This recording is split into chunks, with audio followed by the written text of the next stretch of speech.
Here is number one is for those of you who hadn't thought you got much out of the morning, you now have had lunch, so quit your complaining, okay? That was free of charge. No, thank you to all of those who helped with the kitchen stuff. The food was great. I appreciate it. I'm going to just give you a little bit of a confession here. I've been confessing a lot to the guys downstairs. This has been a great seminar for me. I'm getting a lot off my chest, but every time we've done 150 plus of these seminars, and every time we go, I'll just tell you, I'm not a potluck food guy, which is weird because I'm a preacher's kid. They ate lots of potlucks, but there's just too many surprises and science projects in potlucks for me. Plus all the kids go stirring through everything before I even get there. In fact, I usually go to the Kentucky Fried Chicken bucket that's sitting there until I found out that there was a lady that we knew in Oklahoma City that she made her own chicken and saved the Kentucky Fried Chicken bucket every year. So there is no safety. But anyway, there's always a little bit of trepidation on my part because we're going to be there and they're going to offer food. And I'm like, okay, I want to be polite. Tammy gives me all these tips about how to lie without lying, you know. She goes, boy, you must have worked hard on this. No, all this. But got here today, got down there. I try to tell him, keep your mouth shut. You don't have to comment on everything. The soup was good. Macaroni and cheese was good. I didn't have any salad, though it came out of one person's garden because I'm saving all of that for the animals that I intend to eat later. Okay, so that's kind of how I am about that.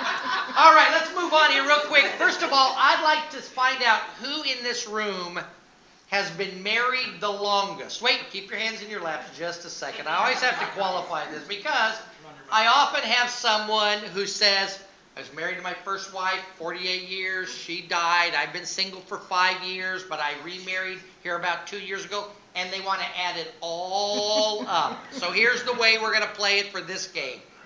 Who has been married currently the longest continually to the same person, okay? Anybody here over 50 years? How long? 57. Okay, now, guys, I want to show you. There's a veteran move right there. I'm just telling you right now.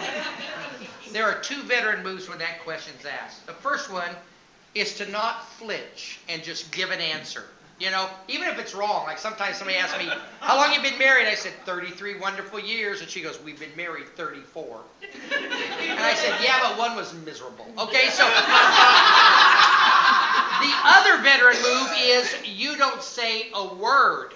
You immediately turn and make her do it, okay? So appreciate the veteran. Anybody going to try to beat that? You're not? You don't have to beat it today. You're going to try to beat it? So, well, here's the thing is, I have your very own his and her shoes, and metaphorically, they're both left feet. So that means you're working it out. And there is no receipt, so you can't return them, but I think it's appropriate to congratulate. Notice I didn't even say have been married the longest, happiest, okay? So I didn't even but now I want to know who has been married the shortest amount of time. No engagements, no I'm hoping to find loves. I mean you're actually married for the shortest amount of time, and it does have to be happiest, okay? You can't have to be anybody under 5 years. Okay? How long? 3 years. 3 years? How long? 4 in November. 4 in November? 2 in 2 days. Oh, there you go. Did you That's see them. he's already picked up the veteran move? He's like, I'm not going to even try. 2.5 years a minute ago, my ear. Yeah. Well, No. if it be, on your mic. The live streamer's going to be missing out on fire. Yes.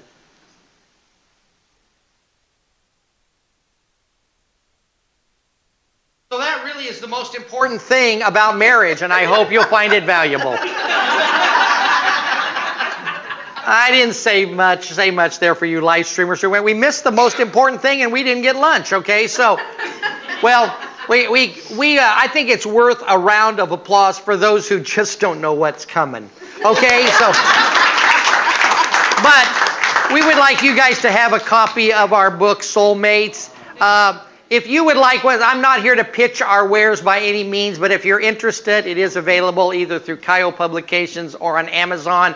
There are some little cards on the little back inclined bulletin stand there. If you're interested, as a reminder, we think that you'll find that it's what we share in our seminar and a little expanded, so maybe there's somebody that you go, hey, I wish they had gone, I wish they had heard, or we won't make this mistake again, let's just buy the book. Either way, that'll work out great. So I'm going to need now, this is where you're going to have to put on your big boy pants or big girl pants, and I need 5, count them, 5 couple volunteers. Now let me explain how the volunteer works. You can do it honorably or by being humiliated, okay? So it's best to just go ahead. See, we already have somebody pointing over here, volunteering. So who's my first couple? Come on up and take your paddles. Go ahead, come on up. Come on. I just love it when one's going like this and the other one's going like this, okay? You each get one. Each get one. Stand up here. Yeah, just stand up here. Go ahead, come on. There's 2. 3 more couples. There's 3. Are you going to try it? Okay. We also have a divorce recovery workshop, just so you know. It's not here. Before you give Bob his, let me show you this. Oh, she's got it. Oh, she's got both of them? Well, who's left? We need one more couple. Oh, we need one more couple. Here. You're ready to do it? Okay. Here, I'm going to give you. You can. Oh, you'll hear me. You'll hear me. Trust me. I'm going to give you this back in just a second. I have to do this for all of the men. Here's what we're going to do. We're going to ask a series of questions, and all I want you to do is answer how you believe it should be. Okay? Not how it is. Not necessarily how it is, not how it was when you were raised, how you think it is. In fact, we're going to make it a little of a game. It's called Whose Job Is It? And everybody gets to participate because after Tami asks the question, we're all going to say, whose job? No, this is not going to work if you're not going to participate. So Tammy's going to ask the question, and together we're all going to say, whose job is it? Okay? And then you will hold up your paddle. Now, I have to do this for the men. Guys, the paddle has 2 sides. Okay? If you believe it is his job, the his is what you show. I see the guys there always go, his.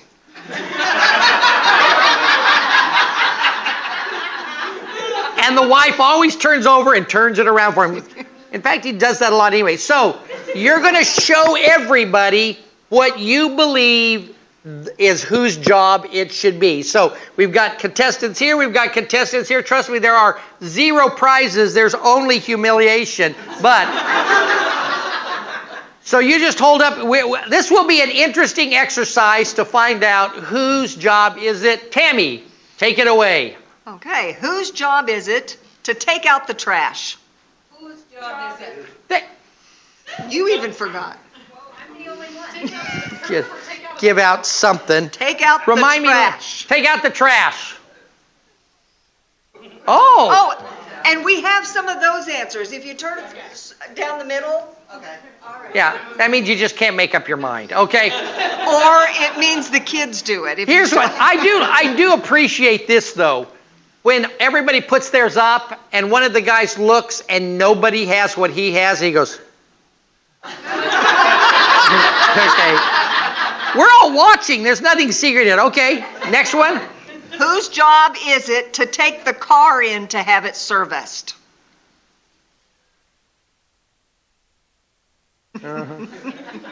Which is explaining why some of you are not getting your car serviced, okay? He's waiting on her, she's waiting on him. Okay, here we go. Next one. Whose job is it to mow the lawn? Okay, kind of mixed there. Yeah, kid, that's for our parenting seminar. That's why we have kids, so they can mow the lawn, yeah. And take out the trash, and take the dog out, all those kind of things. Whose job is it to take the kids to school? Whose job is it in Whose job somebody should it be to else's take house? it? By the way, we did have a homeschooling group not too long ago that was really frustrated by this. Who takes the kids to school? Huh? What? They go to school. It was really threw them off They there, live didn't there. it, Keely? Huh? Okay, go ahead. Whose job is it to cook? Okay, got some shared duties there. Whose job is it to clean the house?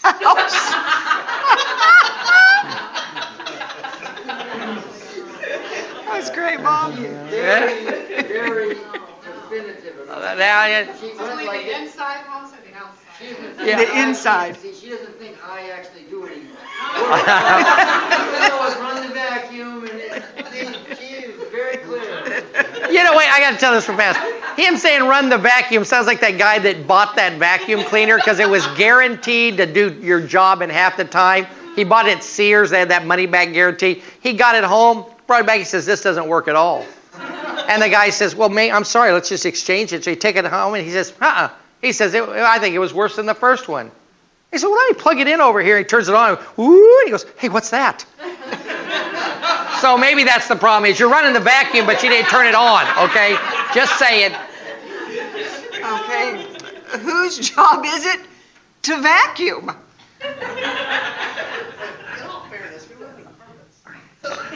Whose job is it to clean the floor?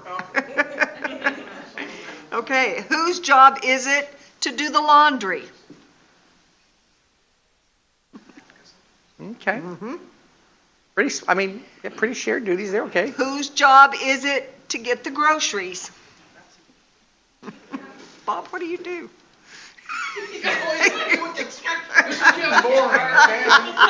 Yeah, Bob's just gonna hold the hand. No, Bob, don't rest your arm. Just hold it up there, okay? She'll tell you if it needs to be turned. Trust me. Okay, whose job is it to put the kids to bed? By the way, we used to put that, whose job is to put the kids to sleep until a veterinarian and his wife were there. And there was a misunderstanding, okay? I just want to say that. And what was the answer? Whose job is it to pay the bills?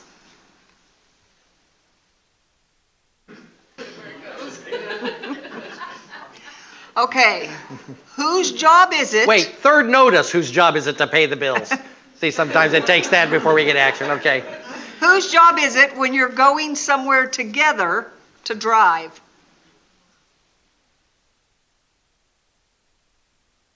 Man. Because he's doing the direction. Okay, so you're the actual handler and he's the navigator. Yeah. Right. Okay, Okay. that's okay. Southwest Airlines will not take off unless you have both, so you're good there. Whose job is it to make vacation reservations? And I know you're thinking, what's a vacation? Yeah.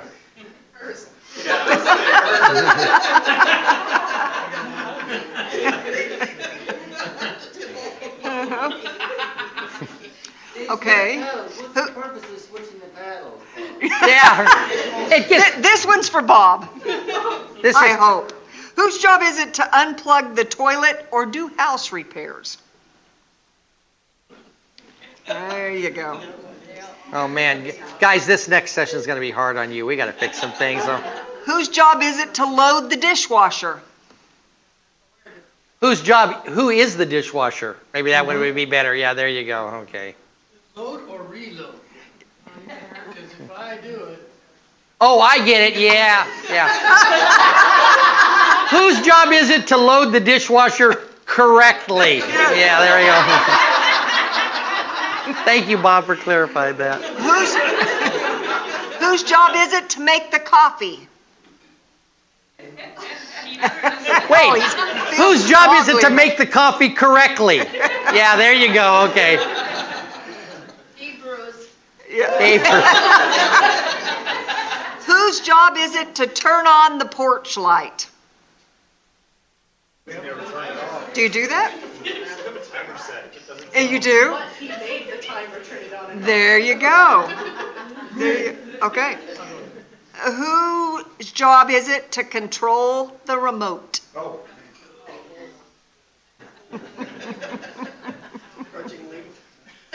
Trudging. Whose job is it to fold the clothes?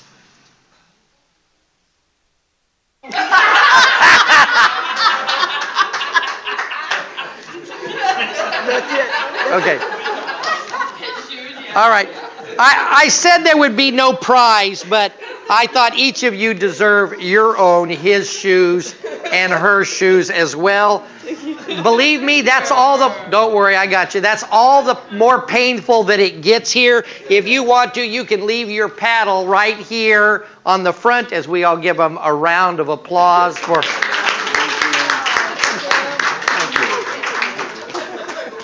Thank you.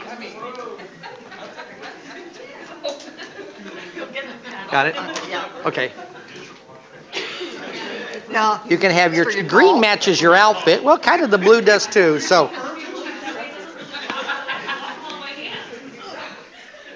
we decided this was an important, very important part of our seminar because I read on Facebook, of all places recently, actually within the last year, somebody had posted, this is what I'm looking for my children. This is the list I'm going to give my children to know what to look for In a a- godly man, a godly for a godly husband. spouse. And it was a godly man. And it was things like make airplane reservations and take out the trash and all of these different things. And I'm like, wait, that has nothing to do with godliness. That's just, do you do it or does he do it kind of stuff. And I wanted us to look and see that so many things are a matter of opinion. They're a matter of how you were raised. And believe me, sometimes you carry that, this is how I was raised suitcase into a marriage and it gets thrown back out the door because that's not how it's going to work around here.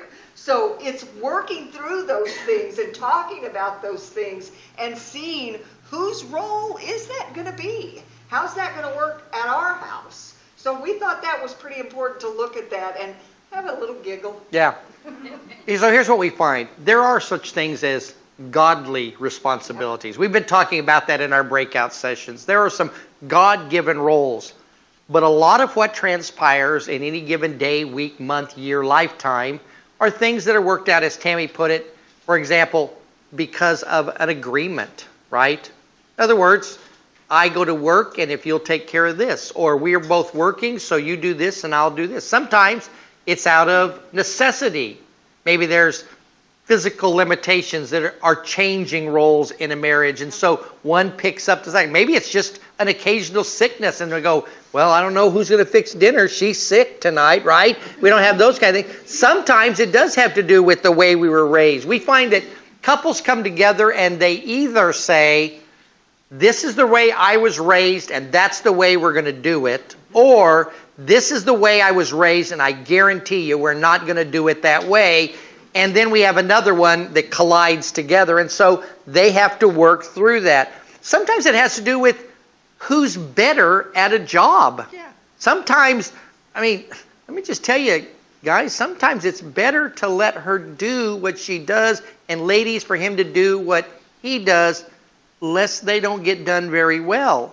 Sometimes it has to do with the task that needs to be done, not so much an expertise, but maybe it requires a more physical element other than, than what one is capable of doing. By the way, it could be either way.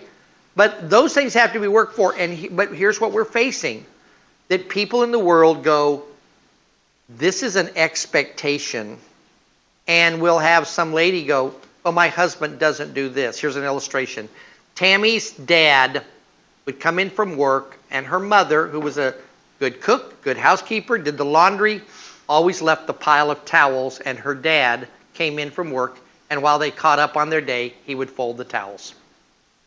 Okay? Tammy and I get married. Now I fold the towels, and why?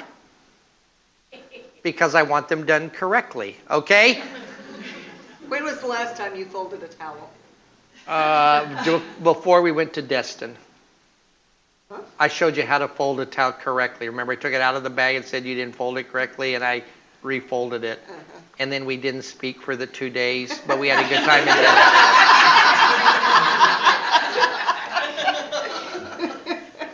Destin. But the thing is, sometimes that expectation is unrealistic. It's unrealistic because you just kind of formulate it in your own mind. And by the way, this isn't just for new couples. This could be for couples for a long time, and then finally comes out, why are you so mad? He doesn't fold the towels. Well, why should he fold the towels? Well, my dad folded the towels. Are you not capable of folding the towels? I'm capable, but my husband should fold the towels. And this has been irritating all along. So what we want to encourage you to do is, number one, is not let someone else tell you what you're supposed to be doing in your household. And I guess if you do that, you'll just do exactly what I told you to do in your household. But don't let others establish the rules for your house. They aren't you, and they don't know you. The second is, don't expect from your spouse what you expect without sharing your expectations, right? They're going through this going, why are you mad all the time? And I go, I don't know. Why are the dishes in the sink all the time? She goes, well, I guess because you haven't got to them. Well, I thought that was, so that's going to require constant communication. And thirdly, be ready to adapt. Meaning, just because it happened this way here doesn't mean it happens this way all the time. Let me tell you what happened in our household. I had the first 16 years or so of our married life, I had a traditional, as my kids said, that's back when Dad had a real job, okay? But I got up, I went to work, I came home. And Tammy's home, and we had a kid, and then we had a second kid, and then we had a third kid, and then we had a fourth kid, and then we had a fifth kid, and then we got cable TV, and that seemed to end all of that. But I'd come home, and she's putting everything together, and I would say, hey, is there anything I can do to help you with dinner? And she'd be like, well, would you like to butter the bread so that, we could put it in the oven? Or she goes, well, yeah, if you would open up that and put it. And then in a little bit, I'd be like, what this could really use is a little touch of me in it, And before long, my helping went to, would you mind getting out of my way? I've got dinner handled now. To which finally she said, I've got a winner. This is going to be great. I liked doing it. It was a way for me to unwind. It was a way for me to relax. We didn't have this discussion and go, well, who's going to do the cooking around here? She started in what I consider pretty traditional. I'm going to be at home. I'm going to clean. I'm going to cook. I'm going to watch the kid. You're going to come home. And so before long, now at my house, I am the cook. Actually, I'm not the cook. A cook is able to look in the cabinet and say, we have tuna fish, we have a bell pepper, and we have some dried out bread, and we have turkey dinner. That's a cook. That's what my mom did. The chef is the guy that messes up every appliance, every dish, every pot and pan, uses every seasonings, and what we get is a small, delicate portion in the middle of a plate, but it looks beautiful. That's kind of really good. But in fact, at our house today, I'll go, hey, what should we have? And she goes, oh, I don't know. I was thinking. I went, hold that thought. I'll cook. Okay? I know if I throw out, I thought I'd make tuna casserole for dinner, Wayne will cook. So. Yeah. Lobster, tuna casserole, lobster. So, but the point is that it takes a constant communication. Things change. You need to adapt. Don't let others set it for you. Don't let others make you feel bad that what you do, maybe it is that traditionally you grew up with your dad servicing the car, but it turns out that because of either time or something else, it's the wife that now does it. It's not wrong. Delineate those things that are God-given responsibilities, because those are God-given. But the rest, you're your own boss. And it may seem really foolish to some. Let it feel foolish to some, right? Mm-hmm. Because they do things in that. So our little exercise was not to, in fact, it's very telling because, first of all, people realize, number one, nobody's mowing the yard, okay? Number two, I find so many, they'll go, really? I didn't know that. We're a little revealing like that was an expectation. But it just is a way of saying, listen, there are lots of things that take place in a marriage, a lot of different roles, and we need to work through those things as a couple, individual of all the other influence of saying, here's the way it's supposed to work. Anything else you want to share? No. Oh, Tammy's done for today, I guess.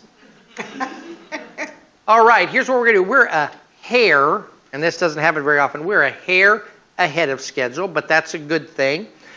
Here's what we're going to do. We're going to take about a 10-minute break because we just had a really good break for lunch. So until about 5 minutes after 2, and at that we're going to have the last of our 3 breakout sessions. Guys, the walk of shame begins here, so just take it out there. And then we're going to go for about 45 minutes, and then we're going to come back up here, and Tammy and I want to kind of rapid fire a number of topics that we don't always get to explore fully in our seminars, but we don't want to leave without. So we're going to kind of give you a little bit of what we've learned about some important characteristics, and that's going to be our day. So we'll be wrapped up here about 3:30, and you guys can stick around and visit or whatever you need to do, and still have a little bit of afternoon. Let me just say it one more time. By the way, this is usually the session we do the game, because this started becoming a time of prayer for many. Because as I was talking after lunch, they were all praying. So I didn't see any of you prayed in that. You need to work on that. But I appreciate your attentiveness. Hopefully, like I said, the little exercise helped you. So let's take about 10 minutes, and then we will have our last breakout session for today.